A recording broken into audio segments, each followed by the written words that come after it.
Você já sabe aí pelo disco voador que a gente está em Varginha, interior de Minas, no sul de Minas. Varginha recebeu uma visita famosa, a de um suposto ET, que apareceu em um terreno baldio e a história cresceu a partir daí. E hoje a cidade capitaliza em cima da existência do ET, ou possível existência, e da visita do ET aqui. Só que Varginha foi visitada na década de 50 por outras pessoas mais assustadoras do que o próprio ET. Hoje eu vou contar a história para vocês do cara que tinha a chave do cofre-forte nazista e veio para o Brasil, Rio de Janeiro, Mato Grosso e Varginha para aplicar esse dinheiro na década de 50. E não era pouco dinheiro. A história é impressionante.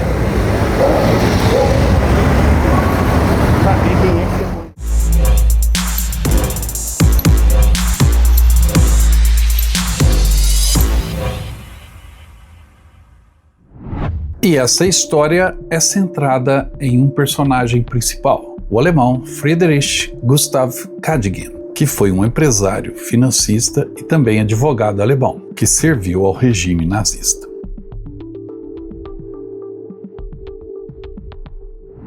Cadogan nasceu em 23 de junho de 1907 em Elberfeld, na Prússia. Seu pai era o juiz distrital e mais tarde um conselheiro do Tribunal Superior. Cadogan se formou em Direito na Universidade de Colônia e ingressou na administração do governo prussiano.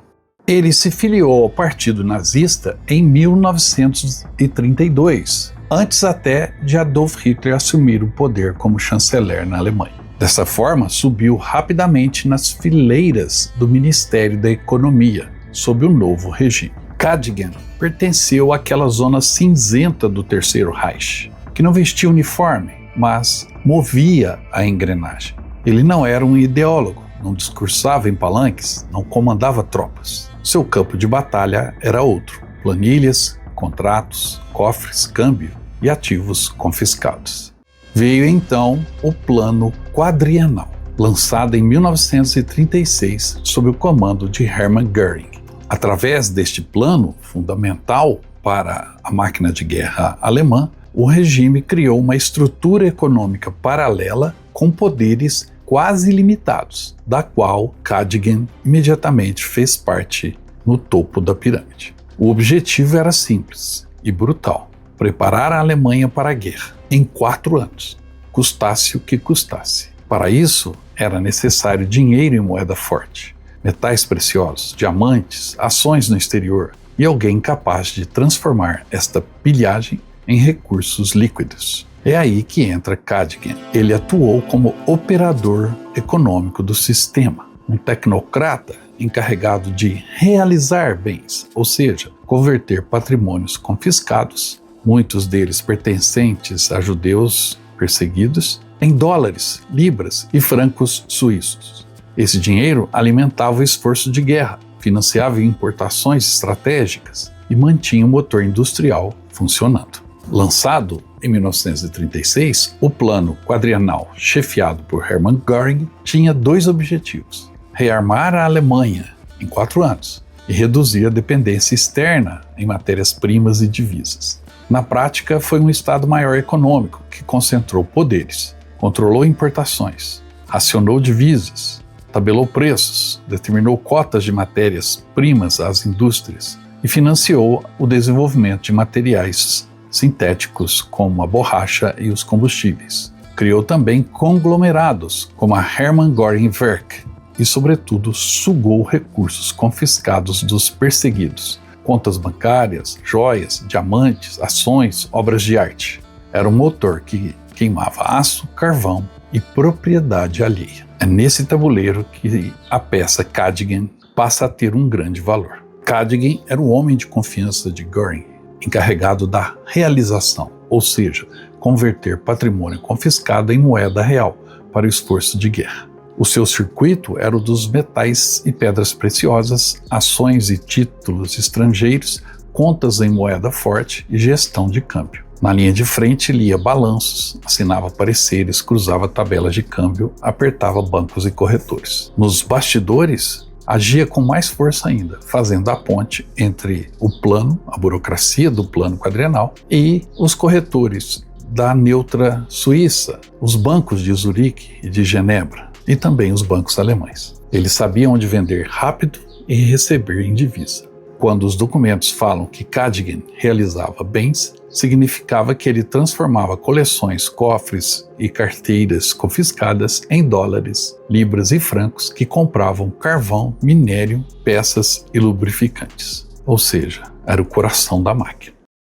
Com o começo da guerra e o avanço desta, o plano quadrienal começou a ser cada vez mais importante, pois, à medida que confiscava recursos em territórios ocupados, aumentava o poder e a dependência da máquina de guerra alemã destes recursos. E foi na execução do plano quadrienal que Gustav Cadogan conheceu Ludwig Haupt.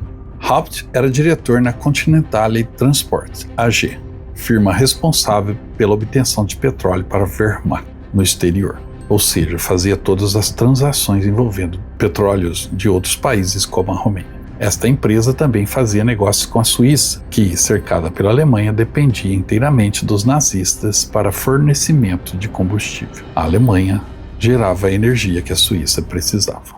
Cadogan e Haupt então se aproximaram, pois trabalhavam juntos na solução desses problemas cruciais do regime nazista. Mas os ventos da guerra começam a mudar. Cadogan e Haupt, então, aceleram o processo de transferência de recursos para os bancos suíços, já antevendo os problemas que viriam para o regime, mas principalmente para eles.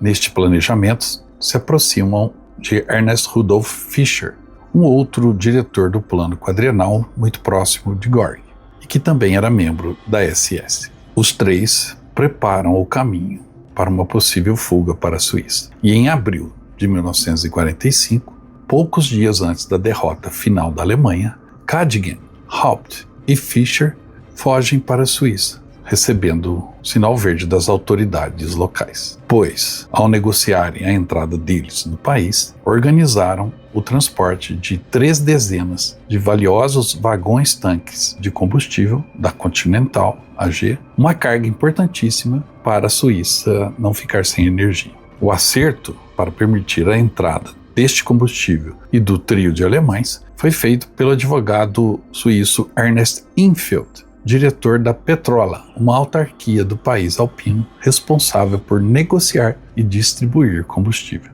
Então, enquanto a Alemanha jazia em ruínas, o trio de nazistas fez check-in em um elegante hotel em Zurique. E neste país, intocado pela guerra, Cadogan e Haupt não demoraram a estreitar seus laços com Infeld, o advogado suíço, e então fundaram uma empresa chamada Inhalka, um nome formado pela junção das iniciais dos sobrenomes dos três, Infeld, Haupt e Cadogan.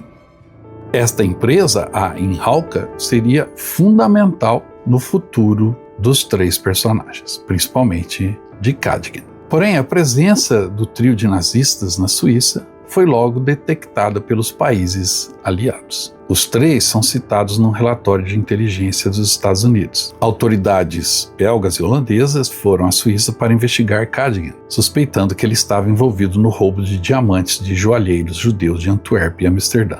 Cadogan foi detido para interrogatório pelo governo americano, que o interrogaram na Suíça. Um oficial norte-americano escreveu num relatório sobre o interrogatório, dizendo: "Esse sujeito é uma serpente da pior espécie." A partir de então, Cadogan ficou conhecido nas agências de inteligência de vários países como a Serpente. Era hora de se mudar, e no final dos anos 40, Cadogan e Haupt começaram a se movimentar para deixar a Suíça. E assim o fizeram, deixaram a Europa. A dupla, porém, nunca escondeu seus rastros. Eles reapareceriam no Rio de Janeiro, no início da década de 1950, todos com vistos válidos. Haupt foi direto para o Rio de Janeiro, então capital do país. Já Cadogan foi primeiro à Argentina, onde conseguiu um novo documento latinizado passando de Friedrich Gustav para Frederico Gustavo Cadogan. Documentos indicam que, de alguma forma, ele adquiriu a nacionalidade argentina. Porém, logo veio para o Brasil e morou inicialmente numa casa no bairro carioca de Santa Teresa, em uma época que era um bairro muito elegante e valorizado, embora hoje seja decadente.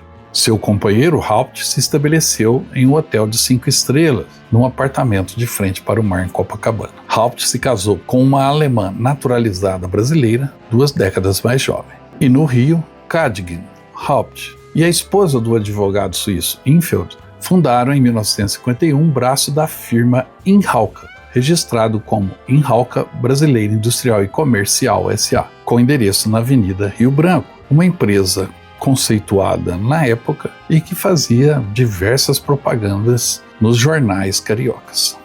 Cadogan também abriu uma filial da Inhalca na Argentina, a Inhalca Argentina S.A., que segue ativa até hoje, segundo registros comerciais do país vizinho, em Buenos Aires. Como eu disse, Cadogan e Haupt não escondiam a sua origem e não escondiam seus nomes verdadeiros, e flanavam tranquilamente pela alta sociedade do Rio de Janeiro, frequentando o Jockey Club e o círculo de eventos sociais cariocas. 3 anos após sua chegada ao Brasil, o trio comprou uma imensa propriedade no Pantanal, injetando milhões de francos suíços na operação, e posteriormente formando uma empresa chamada Companhia Agropecuária do Rio Taquari para tocar a fazenda, que teria cerca de 80 mil acres e 20 mil cabeças de gado. E tudo isso foi organizado sob o nome de Companhia Agropecuária de Tuiuiu. Eles aparecem em várias fotografias, Haupt, Cadogan e Tony Infeld, na fazenda do Taquari. E a compra dessa fazenda foi fácil, pois eles tinham uma fortuna em dinheiro nazista, um dinheiro de sangue, fruto das suas atividades durante o Plano Quadrienal na Alemanha e nos países ocupados. Estima-se que, corrigido o valor que eles puseram às mãos logo após a Segunda Guerra Mundial nos bancos suíços, poderia chegar à casa do $1 bilhão. E o caminho era bem organizado dentro da Inhalca. Cadogan sabe onde estavam os títulos, quem devia a quem, quais lotes de diamantes, joias circulavam e onde vender esses itens saqueados. O advogado Infeld abriu as portas bancárias, organiza os papéis limpos, os contratos, faturas, as guias de exportação e garante que o dinheiro entre e saia sem chamar a atenção. E Haupt montou as estruturas empresariais, as filiais, as holdings, os representantes que dão um rosto legal às operações. O trio usou a Suíça como hub, dali os ativos seguiram para Tanger, então um porto da França, Amsterdã, Lisboa e a Porto, na América do Sul. E quanto dinheiro? Eu disse na casa de $1 bilhão. As estimativas variam. Relatórios e investigações mencionam valores de dezenas a centenas de milhões de francos suíços, movimentados entre títulos, metais e pedras, ao longo de anos. Em dinheiro, isso bate facilmente a casa do $1 bilhão, quando corrigido por poder de compra. O ponto não é um número mágico, é a escala. O grande o suficiente para erguer indústrias, comprar enormes fazendas, financiar rotas e ainda ocultar arte por décadas. Cadogan não atacava à vista. Ele se movia escondido, como uma serpente. E quando o regime nazista caiu, ele não caiu junto. Apenas mudou de pele, como uma serpente. No Rio de Janeiro, nasceu a Inhalca. Mais precisamente, Inhalca Brasileira Industrial e Comercial S.A., como eu disse, com endereço na Avenida Rio Branco. Mas o dinheiro não tem como ficar só nos escritórios ou nos bancos. Ele precisa de lastro, precisa virar terra, fábrica, concreto. No Pantanal Sul Mato-Grossense, como eu disse, virou uma fazenda gigantesca às margens do rio Taquari. Terra é segura, terra não pergunta de onde veio o dinheiro. Mas então Minas Gerais entra na história. Em setembro de 1955, é inaugurada em Varginha a Companhia Brasileira de Caldeiras, a CBC. Varginha, no interior de Minas. Uma cidade em crescimento, um marco industrial para a cidade. Máquinas pesadas, aço, empregos, desenvolvimento. É aqui que a história global encontra o chão local. Este é o antigo galpão da Companhia Brasileira de Caldeiras, que funcionou aqui até meados dos anos 80. A companhia foi fundada por Cadogan com o dinheiro que ele trouxe da Alemanha. A Inhalca, a empresa formada por ele e seus dois associados, conseguiu fundar aqui essa empresa, a Companhia Brasileira de Caldeiras. Hoje funciona uma outra empresa no local, porque nos anos 60, em 62 para ser preciso, a Inhalca vendeu a Companhia Brasileira de Caldeiras para um grupo Mitsubishi japonês.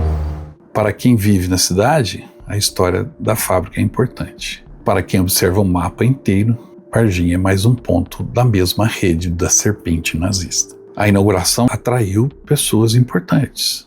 Aqui na antiga estação ferroviária de Varginha, que já foi um dos pontos mais movimentados da cidade, hoje funcionam algumas repartições públicas. E nós estivemos no Centro de Documentação Histórica e neste local conseguimos mais informações e fotos a respeito da inauguração e do funcionamento da Companhia Brasileira de Caldeiras e da presença dos alemães da Inhalca na cidade. Visitando o Centro de Documentação Histórica de Varginha, tivemos acesso a uma foto da inauguração da CBC, que mostra a importância do empreendimento naquele momento. No centro da foto está o então governador de Minas e candidato a presidente da República, Juscelino Kubitschek, o JK. Ao seu lado está o prefeito João Vidal, de Varginha. E entre as pessoas na foto, ali próximo à primeira fila, destaca-se o rosto de ninguém menos que Friedrich Gustav Cadogan, então diretor da CBC, ou seja, o que colocou o dinheiro nazista na fundação dessa empresa. E Cadogan, assim como Haupt, eram presença constante naqueles primeiros tempos da CBC em Varginha. Em uma outra matéria, no jornal Correio do Sul, é citado a presença da diretoria da CBC em um evento na empresa, e os nomes de Haupt e Cadogan aparecem facilmente. Bom, agora a gente está chegando aqui no jornal Correio do Sul, bem no centro de Varginha.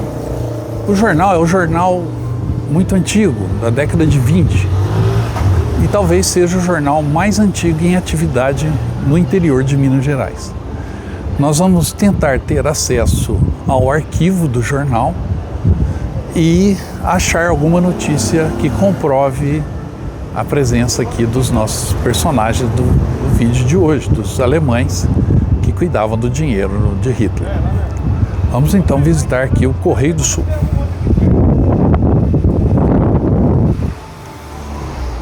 O pessoal aqui do jornal Correio do Sul gentilmente nos deu acesso a todo o arquivo, que vocês veem é imenso, pois é um jornal, como eu disse, um dos mais antigos, se não for o mais antigo do interior de Minas Gerais.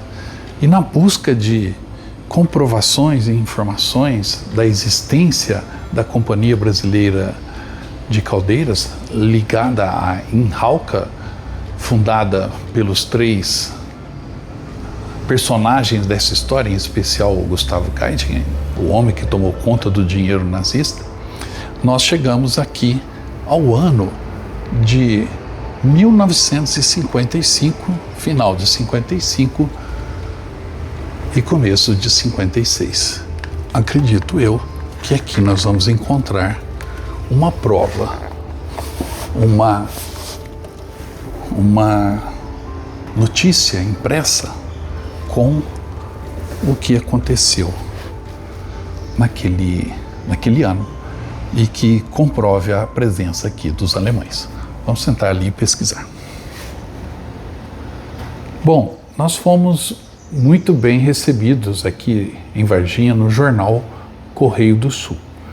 É o jornal mais antigo do interior de Minas Gerais e ele tem um belíssimo acervo aonde as edições de décadas do século passado estão preservadas, muito bem encadernadas e separados por meses dos anos em que eles foram publicados. E depois de uma pesquisa intensa, lendo as matérias de meados dos anos 50, nós chegamos a uma edição aqui do dia 19 de fevereiro de 1956, aonde a gente encontrou uma matéria citando a Companhia Brasileira de Caldeiras e a diretoria que veio do Rio de Janeiro visitar a sede da recém-inaugurada, então, Companhia Brasileira de Caldeiras, a empresa que foi constituída com os milhões nazistas. Olhem só o que está escrito aqui no jornal. A diretoria da Companhia Brasileira de Caldeiras. Essa cidade, Varginha, festejou no dia 10 do corrente a honrosa visita da diretoria da Companhia Brasileira de Caldeiras. A matéria do jornal cita a diretoria aqui presente.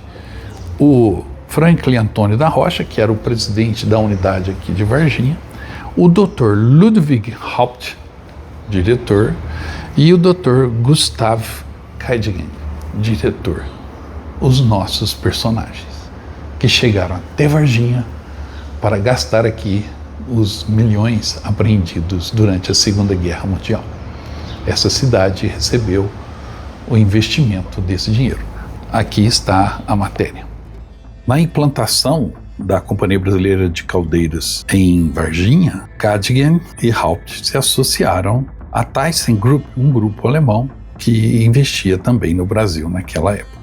Posteriormente, no início dos anos 60, a Companhia Brasileira de Caldeiras é vendida a um grupo japonês da Mitsubishi, após uma desavença entre Haupt e Kaidingen com a herdeira da ThyssenKrupp, pois esta acusou os dois de estarem fazendo uma lavagem de dinheiro. O que é fato, todo o recurso que os nossos personagens trouxeram da Suíça precisavam ser legalizados de uma forma ou de outra. Então a compra de fazendas e a montagem de empresas no Rio, Varginha e em outros locais eram nada mais nada menos do que atividades com dinheiro de origem ilícita que precisava ser regularizado. A Inhalca brasileira prosperou no Rio nos anos 1950, adquirindo representações de fabricantes de equipamento industrial da Alemanha. Jornais e revistas da época mostram anúncios publicitários da firma, anunciando máquinas alemãs e balanços, ao lado de nomes de Haupt e de Kaidingen.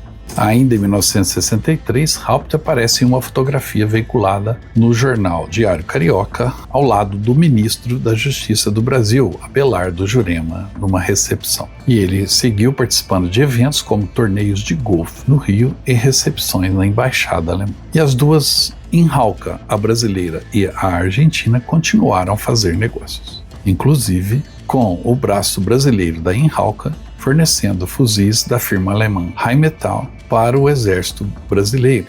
Em 1970, porém, as atividades da Inhalca brasileira diminuíram e a empresa teve as suas atividades paralisadas. E um anúncio de condolências publicado em 1973 no Jornal do Brasil indica que Ludwig Haupt morreu no Rio de Janeiro naquele ano. Já Gustav Kaidingen viveria por mais 5 anos na Argentina, falecendo em 1978 em Buenos Aires, sendo enterrado no cemitério alemão da cidade. Seria o fim da história da serpente nazista na América do Sul? Um fato acontecido em setembro de 2025 mostra que não, e de uma maneira inusitada, através de um anúncio de jornal. A casa à venda em Mar del Plata, na Argentina, parecia comum, mas numa das fotos que a imobiliária postou no anúncio, um retrato, uma pintura do século XVIII, levado à força de um marchand judeu durante o nazismo, reapareceu como um fantasma do passado. Aquela imagem reacendeu a trilha de dinheiro, diamantes, papéis e obras de arte que atravessava décadas e continentes. A casa à venda pertence a Patrícia Kaidingen, na cidade de Mar del Plata, colocada à venda no site da imobiliária Robles Casas e Campos. Patrícia é filha de Friedrich Gustav Kaidingen, um jornalista holandês especialista em obras de arte roubadas durante a Segunda Guerra. Acabou vendo as fotos do anúncio e reconheceu o quadro, chamado O Retrato de uma Senhora, do artista italiano Giuseppe Ghislandi, uma obra do século XVIII, que constava no banco de dados holandês de obras saqueadas. A pintura pertenceu originalmente ao negociante de arte judeu Jacques Goldstreicher e fazia parte de uma vasta coleção levada para a Alemanha nazista após ser adquirida por representantes do Marechal Göring por uma fração de seu preço numa negociação sob coação. Ainda não se sabe quais foram as circunstâncias que levaram o retrato de uma dama a parar nas mãos da família Cadogan. Mas após a presença da pintura na residência de Mar del Plata ser revelada, policiais argentinos foram ao local, mas a obra havia desaparecido novamente. Patrícia Cadogan então foi presa juntamente com seu marido e um dia depois concordaram em entregar a obra, junto com outras 19 obras. E os investigadores devem agora se debruçar em comprovar sua origem. A serpente continua a fazer rastro. Lembre-se, nem todo homem poderoso do Terceiro Reich usava a caveira da SS. Muitos usavam terno, planilhas e contratos. Cadogan pertenceu a este segundo grupo e era uma pessoa muito importante dentro do regime nazista. Tanto é que seu rastro continua até hoje. No fim, a história de Friedrich Gustav é um lembrete incômodo. Às vezes, os vencedores escondem derrotas. Às vezes, os derrotados escondem dinheiro. E quase sempre alguém dá a esses valores um caminho, um CNPJ, um endereço, um negócio respeitável. Quando você olha uma foto de inauguração ou uma fazenda que não acaba mais, pergunte de onde veio o dinheiro.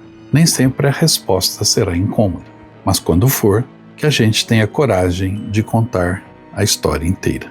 Porque a memória, a nossa, do Brasil, não é um quadro na parede, é um mapa. E hoje, nesta história, a linha Suíça, Rio, Varginha, Taquari, Buenos Aires, ficou mais nítida.